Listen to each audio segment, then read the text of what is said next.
conference here over the weekend, this Saturday. We'll talk about that on Friday. Let you know where that is. Doubletree Inn, Architects and Engineers for 9/11 Truth. When you hear this interview today, you can understand that if they can do it, they will. If they can benefit themselves, if they can, say it's national security, if they can pull it off on cost-benefit analysis, they're going to do it. Hank Albarelli Jr. is with us. His book, A Terrible Mistake, is maybe one of the best books that's come across my desk in a very long time. Of course, from Trine Day Publishing, and you can get it by going to Trine Day, or you can go to Albarelli, ALBARELLI.net, and you can read all about it over there. And you need to support authors like this. This is how you vote with your dollars, folks. This is what the free market is really about. You'll get more books like this if they sell. If they don't, then who's going to write them? What do you think about that, Hank? I really appreciate that. I appreciate that quite a lot, and I appreciate your show. I think listeners should know that you can read books, and you also have to listen to shows like yours to find out what's really going on behind the scenes. Any big interviews? And how your life is being controlled without your knowing it. Thank you. Hank, any big shows lined up on cable news for this book? My publicist is working on a lot of things and going to L.A. soon, and good. I think there's some big things coming up. And the book is actually doing very, very well. Good. Because of people like yourself who are pointing certain things out. You're not going to get this in a 10-minute YouTube video, folks. We've done an hour on this. Hank, we have not even barely scratched the surface. No, we haven't. It's a story that covers 50 years or more, and it's extremely convoluted. But it's fascinating. You do a great job locking it in. Like a lot of people we have on our show, you're a great writer and a pretty good host. Well, I really appreciate that. We were talking about JFK and how Frank's killers lock into to Permindex, Clay Shaw. Permindex, of course, linked to the Mossad. A lot of people, look at not only 9/11 but the JFK assassination, see Mossad fingerprints on this. We just saw them assassinate a guy in Dubai, which has not gone well for them.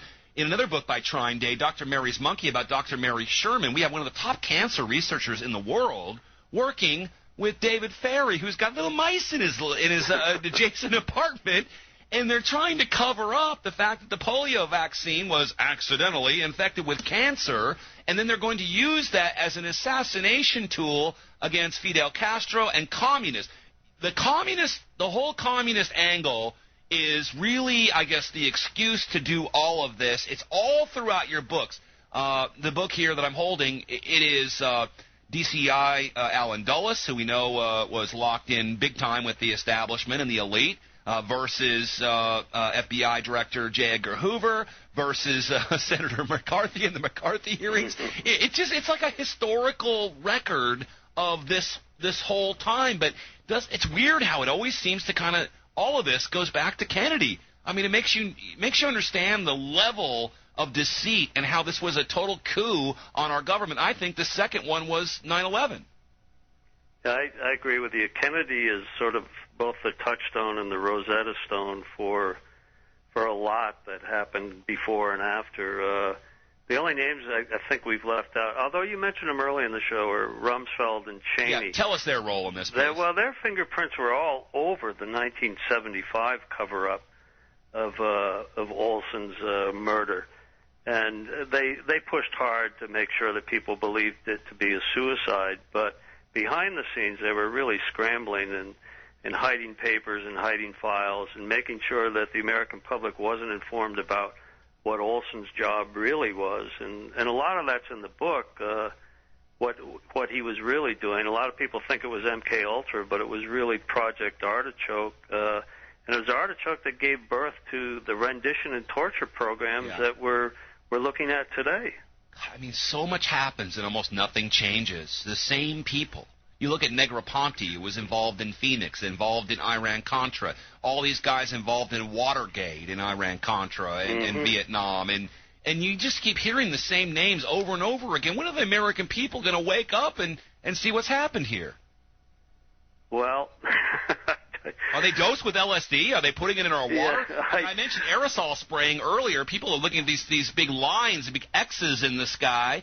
And Cliff Carnicom has done an excellent film on this called Aerosol Crimes. It goes back to the very things you're talking about in your book. Right. It goes right back to the late 40s and early 50s. And I don't know. I think people would like to wake up. It's hard for people to handle this stuff. And then, with the economy, they've got everybody exactly where they want them.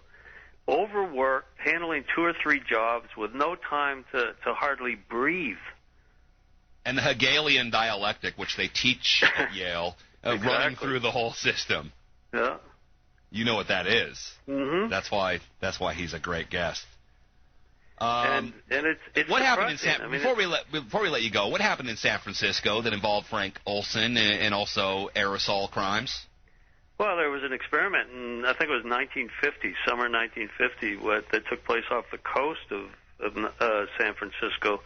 That involved the Army and the Navy, and they supposedly released a harmless aerosol cloud because they wanted to study where it would go and how the trade winds would affect it. But again, a number of people ended up dying from this harmless cloud.